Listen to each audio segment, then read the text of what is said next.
अवधूत चिंतन श्री गुरुदेव दत्त श्री स्वामी समर्थ महाराज की जय। श्री स्वामी चरित्र सारामृत अध्याय 10। श्री गणेशाय नमा। गाठी होते पूर्वपुण्य म्हणून पावलो नरजन्म, याचे सार्थक उत्तम करणे उचित आपणा।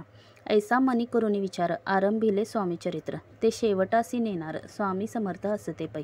हावेरी नामक ग्रामी यजुर्वेदी गृहस्थाश्रमी बाळप्पा नामे द्विज कोणी राहत होते आनंदे। संपत्ती आणि संतती अनुकूल सर्व तयांप्रती सावकारी सराफी करती जनी वागती प्रतिष्ठित। 30 वर्षांचे वय झाले, संसाराते उबगले, सद्गुरु सेवेचे दिवस आले, मती पालटली तयांची। जरी संसारी वर्तती तरी मनी नाही शांती, योग्य सद्गुरु आपणा प्रती कोठे आता भेटेल। पंचपक्वाने सुवर्ण ताटी भरोनी आपणा पुढे येती, पाहोनी या स्वप्नी ऐशा गोष्टी उल्हासले मानस। तात्काळ केला निर्धार सोडावे सर्व घरदार,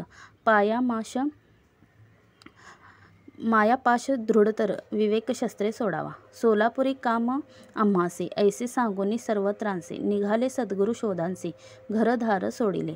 मुरगोड ग्राम प्रख्यात तेथे आले फिरत फिरत, जेथे चिदंबरम दीक्षित महापुरुष जन्मले। मुरगोडी मल्हार दीक्षित वेदशास्त्री पारंगत, धर्मकर्मी सदारत ईश्वर भक्त तैसाची।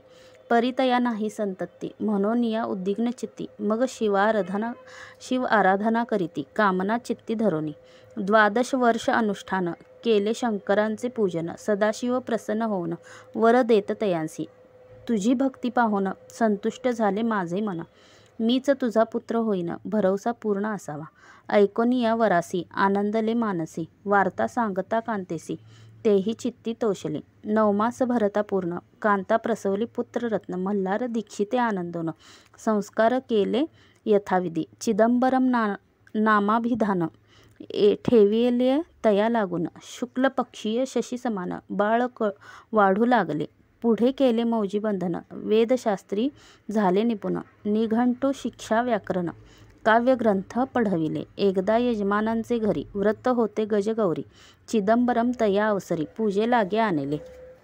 प्राणप्रतिष्ठा मंत्र म्हणता गजाशी प्राण येऊनी तत्वता, चालू लागला हे पाहता विस्मित झाले यजमान। ऐशा लीला अपार दाखविती चिदंबर, प्रत्यक्ष जेका शंकर जगदुद्धारार्थ अवतरले। असो पुढे प्रौढपणी यज्ञ केला दीक्षितांनी, सर्व सामग्री मिळवून द्रव्य बहुत खर्चिले।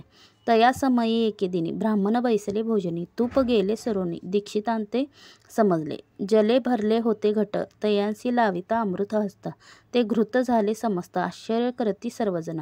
तेव्हा पुणे शहरा माझे पेशवे होते रावबाजी, एके समयी ते सहजी दर्शनाते पातले। अन्यायाने राज्य करीत दुसऱ्यांचे द्रव्य हरित, यामुळे जन झाले त्रस्त दाद त्यांची लागेना।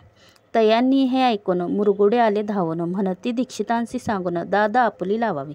रावबाजीशी वृत्तांत कर्णोपकर्णी झाले श्रुत, म्हणती जे सांगतील दीक्षित ते अमान्य करवेना। मग दीक्षितांशी निरोप पाठविला, आम्ही येतो दर्शनाला, तुम्ही आपण आम्हाला त्वरित निरोप देईजे। ऐसा सांगता दीक्षितांप्रती तयावेळी काय बोलती, आता पालटली तुझी मती, त्वरित मागसी निरोप। कोपला तुझवरी ईश्वर, जाईल राजलक्ष्मी सर्व, वचनी ठेवी निर्धार निरोप तुझला दिधला असे। सिद्ध वाक्य सत्य झाले, रावबाजींचे राज्य गेले, ब्रह्मावरती राहिले परतंत्र जन्मवरी। एके समयी अक्कलकोटी दीक्षितांच्या निघाल्या गोष्टी, तेव्हा बोलिले स्वामी यती आम्ही त्याते जाणतो। यज्ञ समारंभाचे अवसरी आम्ही होतो त्यांचे घरी, तूप वाढण्याची कामगिरी आम्हाकडे तय होती। महासिद्ध दीक्षित त्यांचे वर्णिले अल्पवृत्त, मुरगोडी बाळप्पा येत पुण्यस्थान जानोनी, तेथे ऐकला वृत्तांत अक्कलकोटी स्वामी समर्थ भक्तजन तारणार्थ यतिरूपे प्रगटले। इति श्री स्वामी चरित्र सारामृत नाना प्राकृत कथा संमत सदा परिसोत प्रेमळ भक्त। 10मो अध्याय गोडहा। श्री स्वामी राजार्पणमस्तु। शुभम भवतु श्रीरस्तु। अवधूत चिंतन श्री गुरुदेव दत्त श्री स्वामी समर्थ महाराज की जय।